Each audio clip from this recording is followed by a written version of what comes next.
one state title appearance wasn't enough for the Barnesville Trojans, and they're now 60 minutes away, at least earlier today, from their second straight state championship at US Bank Stadium in Minneapolis. Their only challenge left, the Eden Valley Watkins Eagles. Now, Eden Valley Watkins is in their first state title game since 2016, and they're scoring early. First drive of the game, touchdown, Wyatt Murley with the snag. We have no score, though, through the rest of the first and all the second. Now in the third quarter, defensive slugfest here, but we have a Barnesville 9-yard tush push on fourth down for the touchdown. Gannon Bolgren behind all those bodies, tying the game at 6. Next drive for the Eagles, second and long. That will not stop. Nolan Geislinger ripping past the 30 down the sideline in for another Eagles lead.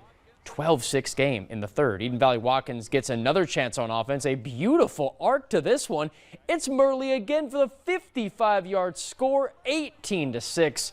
Eagles pulling away. And finally to the fourth quarter, it's yet another chunk play to Murley again. He's been incredible. Icing on the cake for the Eagles and a humbling end to an incredible season for the Trojans. 24-6 the final. Eden Valley Watkins wins their first state title since 2005. Barnesville dropping their first game of the year after a 13-0 start. Number 1 North Dakota hosting Bemidji State in a Thanksgiving weekend 2-game series. It's the Beavers getting on top first, though. Casper Magnuson with the goal. 1-0 Beavs, and they add a second to go up 2-0 in the opening period. So now late in the first, North Dakota back in the O-zone, and Cameron Berg pings off the pipe. Smacks the first NODAC goal of the day in. 2-1. UND still trails, though. No score all in the second period, so we're on to the third.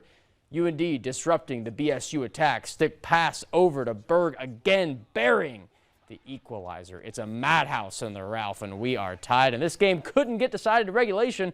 Jackson Blake's behind the back pass goes to Jake Livanovich. He goes back to Blake. There's the overtime winner. Blake's second of the year. 2-0 comeback complete. North Dakota takes game 1 in dramatic fashion. Fargo Force in another Thanksgiving weekend battle of their own with the Chicago Steel. Fargo Force with a league best 14-2-1 record. Force hammering at the Steel goal. Harper Benz gets another shot in. There's another save. Christian Mann's keeping his sheet clean. Force back on the attack later in the first.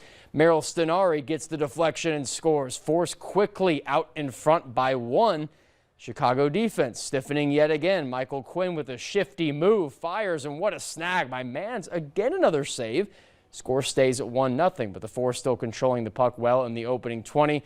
Long pass flies on the edges of the ice. Ilro Hakanaran shifts left over to Peter Cesar, and he buries his 5th goal of the year. It's 2-0 Force at the end of the first period, but this one would get ugly for Chi-Town. 8-0 the final in Shields Arena. Force putting on a show for their 15th win of the year. Moving to the hardwood, both North Dakota and North Dakota State women's basketball teams continuing their non-conference trips.